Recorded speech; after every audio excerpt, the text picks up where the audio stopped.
So hello everyone. आज NCERT की 11th class की जो मिड आवर हिस्ट्री की बुक है उसमें चैप्टर नंबर 11 के बारे में हम डिस्कस करेंगे। और जो चैप्टर का मेन थीम है वो है इस्लामिक आर्किटेक्चर। तो ये जो चैप्टर है काफ़ी इंपॉर्टेंट है यूपीएससी पॉइंट ऑफ व्यू से, क्योंकि अक्सर इस्लामिक आर्किटेक्चर के ऊपर सवाल यूपीएससी के आर्ट एंड कल्चर वाले पोर्शन में पूछता है। तो ये 11th क्लास की एनसीईआरटी का सबसे सिंप्लीफाइड एक्सप्लेनेशन है। जो भी इंपॉर्टेंट चीज़ें हैं वो इसमें डिस्कस की है। और अगर आपने ये सारे लेक्चर्स देखे, इसके चैप्टर बाय चैप्टर सारे वीडियोस देखे, तो आपको ये बुक पढ़ने की ज़रूरत नहीं पड़ेगी, ये मैं बात दावे के साथ कह सकता हूँ। तो चलिए, my name is Shubham and I welcome you all on the channel IAS social. चलिए, तो आगे बढ़ने से पहले थोड़ा सा कुछ चीज़ों को समझ लेते हैं। समझने की बात यह है कि अगर आप ये देखें तो ये क्या है। बेसिकली ये एक हिंदू धर्म से संबंधित एक मंदिर है। ठीक है, ये हिंदू धर्म का मंदिर है। इसमें आपको क्या देखने को मिलेगा? इसमें आपको देखने को मिलेगा कि बेसिकली एक देवी देवताओं की बहुत सारी मूर्तियाँ, अगर आप किसी हिंदू मंदिर में जाते हो तो आपको हिंदू मंदिरों को डेकोरेट करने के लिए पहले तो बहुत सारे उसमें आपको पिलर्स देखने को मिलेंगे। फिर उसमें बहुत सारे जो स्कल्पचर्स देखने को मिलेंगे। उसमें आपको मुराल पेंटिंग, दीवारों पर जो है मुराल पेंटिंग्स देखने को मिलेंगी। ठीक है, तो ये सारी चीज़ें जनरली आपको देखने को मिलती हैं एक हिंदू धर्म के मंदिर में। लेकिन जब इस्लाम हिंदुस्तान में आया, ठीक है, तो हिंदुस्तान में जब इस्लाम आया तो अपने साथ अपने नए तरीके की आर्किटेक्चरल एलिमेंट्स को लेकर आया, जो कि हिंदुस्तान के आर्किटेक्चरल एलिमेंट से काफ़ी जुदा थे। तो आज के लेक्चर में हम लोग उन्हीं नए एलिमेंट्स जो इस्लाम हिंदुस्तान में लेकर आया उनके बारे में डिस्कस करेंगे।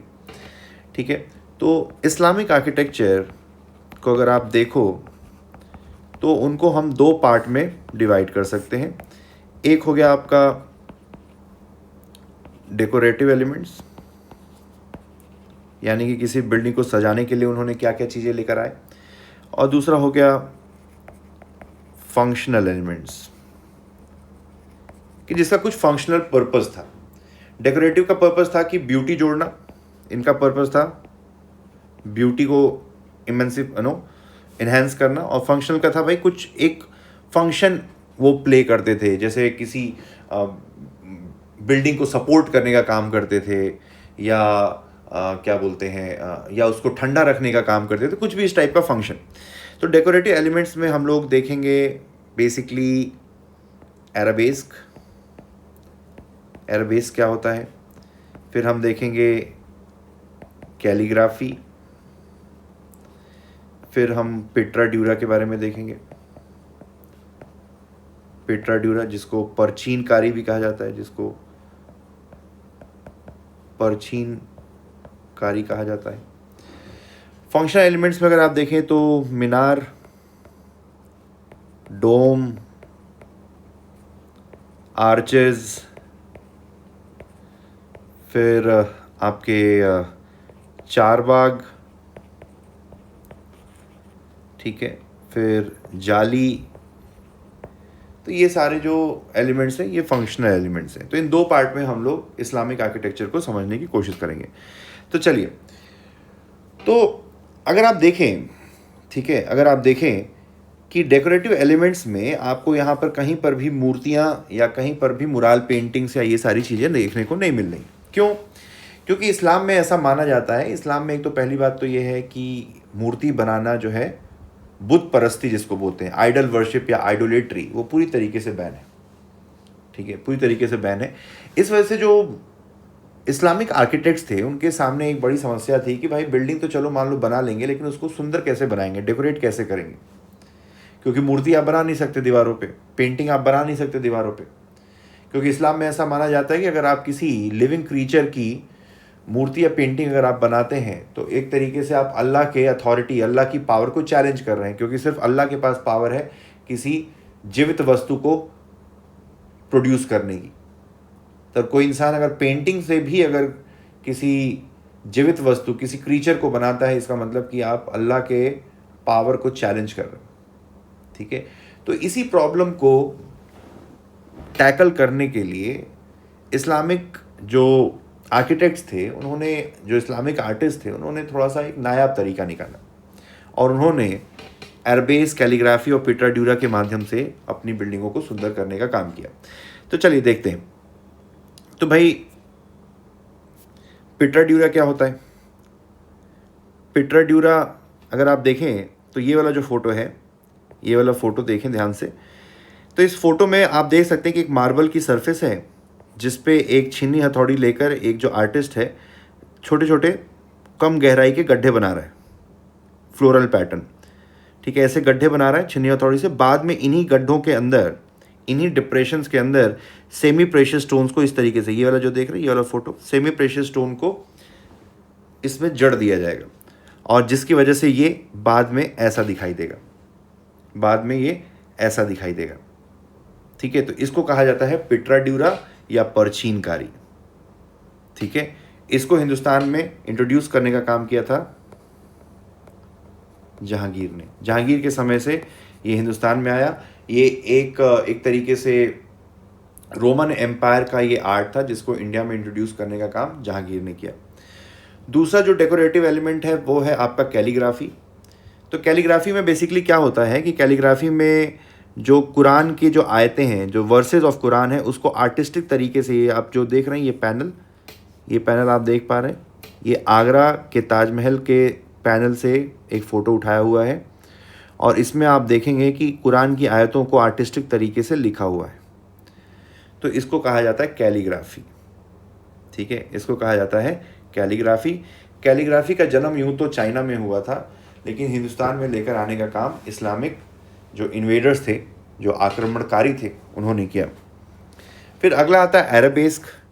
तो एराबेस्क बेसिकली ये ज्योमेट्रिक, ये वाला जो फोटो अगर आप देख पा रहे हो, ये वाला फोटो, तो इस फोटो में अगर आप देखोगे, इस वाले फोटो में, तो ये जो ज्योमेट्रिक और फ्लोरल पैटर्न आपको देखने को मिलेगा। ठीक है, ये जो आपको ज्योमेट्रिक और फ्लोरल पैटर्न आपको देखने को मिलेगा, इसी को बोला जाता है एराबेस्क। ठीक है, तो ये कुछ डिज़ाइन एलिमेंट्स हैं जो इस्लामिक आर्किटेक्ट्स हिंदुस्तान में लेकर आए। अब स्ट्रक्चरल फीचर्स की बात करें तो इस्लाम आर्चेज लेकर आया। आर्च यानी कि ये आप देख पा रहे हैं, आर्चेज ऐसे इस तरीके का जो एंट्रेंस गेट होता है इसको बोलते हैं आर्च, या एंट्रेंस गेट इस टाइप का भी हो सकता है, इस टाइप का, ये भी आर्च है। कई बार आर्चेज आपको ऐसे भी देखने को मिलेंगे। ठीक है, तो ये हो गया आर्च। ठीक है, फिर मीनार, ये जैसे कि ये स्ट्रक्चर मीनार आपने देखा होगा। डोम यानी कि गुंबद, ये चीज़। ठीक है, और चार बाग। चार बाग क्या होता है? जैसे मान लीजिए कि कोई एक इस्लामिक बिल्डिंग है, उसके सामने गार्डन है, तो उस गार्डन को क्या करेंगे, उस गार्डन को चार भागों में डिवाइड कर देंगे यूजिंग परपेंडिकुलर वाटर स्ट्रीम। ठीक है, परपेंडिकुलर वाटर स्ट्रीम। जैसे ये गार्डन हो गया, तो ये सामने हो गया चार बाग। चार यानी कि चार, 4, एंड बाग यानी गार्डन। जैसे कि अगर आपने कभी आगरा के ताजमहल विजिट किया होगा तो आपको ये देखने को मिला होगा। जैसे ये देखिए, ये वाटर चैनल हो गया और ये एक परपेंडिकुलर वाटर चैनल दूसरा हो गया। ठीक है, परपेंडिकुलर वाटर चैनल दूसरा हो गया। और इससे क्या होता है, एक गार्डन ये बन गया, एक गार्डन ये बन गया, एक गार्डन ये बन गया, एक गार्डन ये बन गया, तो 4 गार्डन बन गए। इसको बोला गया चार बाग। तो चार बाग हिंदुस्तान में लेकर आने का काम किया किसने? बाबर ने सबसे पहले आगरा में एक चार बाग बनवाया जिसका नाम रखा उसने आराम बाग। ठीक है, फिर एक और चीज़ इस्लाम हिंदुस्तान में लेकर आया, वो है सुपीरियर मोर्टार। ठीक है, इससे पहले जनरली जो हिंदू मंदिर थे उसमें मोर्टार का इस्तेमाल नहीं होता था। मोर्टार का मतलब होता है कोई भी ऐसी चीज़, कोई ऐसा बाइंडिंग एजेंट जो पत्थरों को एक दूसरे के ऊपर या ईंटों को एक दूसरे के ऊपर चिपकाने का काम करती है। जैसे आज के टाइम पर हम सीमेंट और रेत का जो मिक्सचर होता है उसको इस्तेमाल करते हैं, और छोटी छोटी गिट्टियाँ भी होती हैं उसमें। ठीक है, तो ये हो गया मोर्टार। इससे पहले जब अगर आप देखें हिंदुस्तान में, जनरली मोर्टार का इस्तेमाल नहीं होता था। जितने भी मंदिर बनाए जाते थे उसमें एक पत्थर को दूसरे पत्थर के ऊपर बैलेंस करके बनाया जाता था, मोस्ट ऑफ द टाइम। आप हिंदुस्तान का सबसे ऊंचा जो मंदिर है, 20 माले ऊंचा जो मंदिर है बृहदेश्वरा टेम्पल, जो तंजावर में स्थित है, जिसको चोला राजाओं ने बनाया था, जिसको हमने पिछले लेक्चर में देखा भी था, तो उस मंदिर में भी कोई भी मोर्टार इस्तेमाल नहीं किया गया है। सारे पूरा मंदिर पत्थर को एक दूसरे के ऊपर बैलेंस करके बनाया गया, ठीक है। तो लेकिन जब इस्लाम हिंदुस्तान में आया तो उन्होंने एक टाइप का मोर्टार इंट्रोड्यूस किया, ठीक है, जिसमें क्या करते थे कि वो लोग चूना लेते थे, लाइमस्टोन, और फिर उसको ईंट को, ठीक है, ईंट को ये लोग महीन फोड़ते थे और उसके साथ रेत मिलाते थे, और जिससे वो लोग एक तरीके से एक बहुत ही स्ट्रॉन्ग मोर्टार वो उन्होंने प्रोड्यूस किया, जिससे मैग्निफिसेंट बिल्डिंग्स बनना आसान हुआ, ठीक है। तो बड़ी बिल्डिंग्स अगर आप देखें तो इस्लामिक जो बिल्डिंग्स है वो काफ़ी बड़ी बड़ी जो बिल्डिंग है वो कैसे पॉसिबल हो पाई, because of introduction of mortar.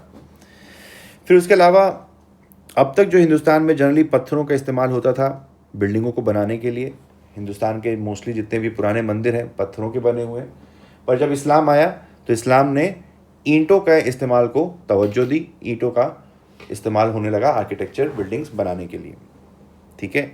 और अगर आप आर्चेज और डोम्स देखें तो ये बाइजेंटाइन एम्पायर जो कि एक रोमन एम्पायर थी वहाँ से इंस्पायर था। तो ये इस्लाम का खुद का इन्वेंशन नहीं था, ये रोमन आर्किटेक्चरल एलिमेंट था जिसको हिंदुस्तान में लाने का काम इस्लाम ने किया, ठीक है। और जैसा कि हमने पिछले उसमें देखा कि भाई कैलीग्राफी क्या होती है, तो कैलीग्राफी का जन्म माना जाता है चाइना या रोम में हुआ। इसको दिल्ली सल्तनत के टाइम पर हिंदुस्तान में लाने का काम किया गया, ठीक है।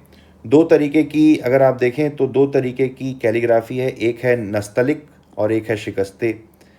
नस्तलिक जो है थोड़ी सी कर्सिव और इजी होती है, दूर दूर लिखा जाता है, ये नस्तलिक है। और जो शिकस्ते होती है, जो शिकस्ते टाइप ऑफ कैलीग्राफी है वो काफ़ी डेंस लिखी जाती है और इसको लिखना और पढ़ना थोड़ा मुश्किल होता है, ठीक है, लिखना और पढ़ना थोड़ा मुश्किल होता है। तो ये हो गया कैलीग्राफी। दो टाइप की कैलीग्राफी याद रखिएगा, एक है नस्तलिक और दूसरा है शिकस्ते। नस्तलिक थोड़ा कर्सिव होती है, दूर दूर लिखा जाता है, और जो शिकस्ते होती है वो डेंस लिखी जाती है, ठीक है। फिर अरेबेस्क, अरेबेस्क जैसा कि ये फोटो में आप देख पा रहे हैं, इस वाले फोटो में, तो इट इज़ एन ऑर्नामेंट और स्टाइल ऑफ डेकोरेशन जहाँ पे फ्लावर्स, लीव्स, ब्रांचेस, ठीक है, sometimes animal and human figures are also depicted. पर इस्लाम में अगर देखें तो ह्यूमन और एनिमल फिगर्स आपको जनरली नहीं देखने को मिलेंगे। आपको जनरली यहाँ पे flower, leaves, branches, sometimes geometric shapes ही आपको अरबेस में देखने को मिलेगा। फिर आता है एक और एलिमेंट जिसका नाम है जाली। तो इस्लाम की बिल्डिंगों में देखेंगे जो खिड़की होती है उसमें जाली एक सीमेंट से बनी हुई जाली सी बनी होती है। अब इस जाली का काम होता है एयर और लाइट को रेगुलेट करना। चूँकि इस्लाम का जो आर्किटेक्चर है वो सूखे निर्जन रेगिस्तान एरिया में इस्लाम का जन्म हुआ, तो ये ज़रूरी था कि वहाँ की बिल्डिंगों को ठंडा रखा जाए। तो जाली होने से ये होता है कि ये जाली एक्सेस धूप को रोकती है, ठीक है, एक्सेस तेज हवा को भी रोकती है, धूल को भी रोकती है, डस्ट यानी। और चूंकि जब ये बहुत छोटी छोटी पतली पतली इसमें छेद होते हैं, तो जब हवा पतले छेद से क्रॉस होती है तो ठंडी होती है, जैसा कि आपके नए फिजिक्स में वेंचुरी इफेक्ट के नाम से सुना होगा कि कोई भी हवा जो है छोटे छेद से पास होती है तो ठंडी हो जाती है। तो जाली बेसिकली लाइट रेगुलेट करती थी, एयर रेगुलेट करती थी और बिल्डिंग को ठंडा रखने का भी काम करती थी, ठीक है। तो इंडिया में जनरली आप देखोगे तो इस टाइप का आपको गेट देखने को मिलेगा जिसको ट्रेबिटियन स्टाइल बोलते हैं। ट्रेबिटियन स्टाइल जिसमें क्या होता है कि एक हॉरिजॉन्टल ऐसे बीम होती है, उस पर पूरा ऐसा जो भी ऊपर का छत है उसका वेट होता है इस पे, या ऊपर के जितने भी माले हैं, और फिर ये इस बीम पे पड़ता है, फिर ये बीम इस वेट को डिस्ट्रीब्यूट कर देती है और पिलर के माध्यम से ये वेट जो है धरती तक डिस्ट्रीब्यूट कर दिया जाता है, ठीक है। तो इसको बोलते हैं ट्रेबिटियन स्टाइल ऑफ आर्किटेक्चर, जिसमें सारा वेट जो है इस हॉरिजॉन्टल बीम पे पड़ता है, फिर बीम के थ्रू पिलर्स या दीवारों के थ्रू वेट ग्राउंड में ट्रांसफ़र कर दिया जाता है। लेकिन जो आर्कुएट स्टाइल आर्किटेक्चर होता है जिसमें आर्चेस होते हैं, उसमें सारा वेट जो है ये बीच का जो एक पत्थर है जिसको कीस्टोन कहते हैं, उस पर पड़ता है और फिर ये एंगुलर माध्यम से in an angular fashion this weight is distributed and transfer to the ground using the walls. ठीक है, यूजिंग द वॉल्स। तो ये आपको इंडिया में देखने को मिलेगा हिंदू आर्किटेक्चर में। ठीक है, हिंदू आर्किटेक्चर में आपको देखने को मिलेगा। आर्चेस जो है बेसिकली इस्लाम लेकर आया। ठीक है, इस्लामिक आर्किटेक्चर।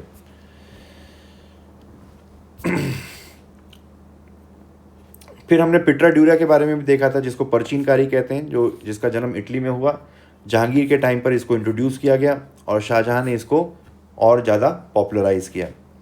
सबसे पहला पिट्रा ड्यूरे का इस्तेमाल होने का जो रिकॉर्ड है, हिस्टोरिक रिकॉर्ड है हमारे पास, वो है इत्मादुद्दौला का मकबरा, टूम्ब या मूसोलियम जिसको कहते हैं, जो आगरा में मौजूद है। और इस मकबरे को बनवाया था नूरजहां ने। ये बेसिकली इत्मादुद्दौला नूरजहां का पिता था और Nurjahan was the wife of Jahangir.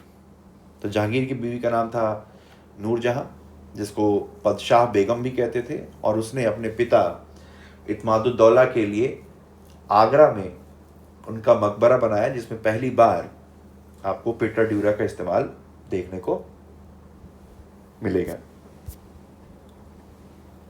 फिर हमने चारबाग के बारे में बात करा था, जिसको हिंदुस्तान में बाबर लेकर आया और पहला उन्होंने चारबाग बनवाया बाबर ने, आराम बाग जिसका नाम है, जो कि आगरा में मौजूद है। ठीक है, तो चलिए ये हो गया आपका इस्लामिक जितने भी आर्किटेक्चरल एलिमेंट्स हैं उसके बारे में।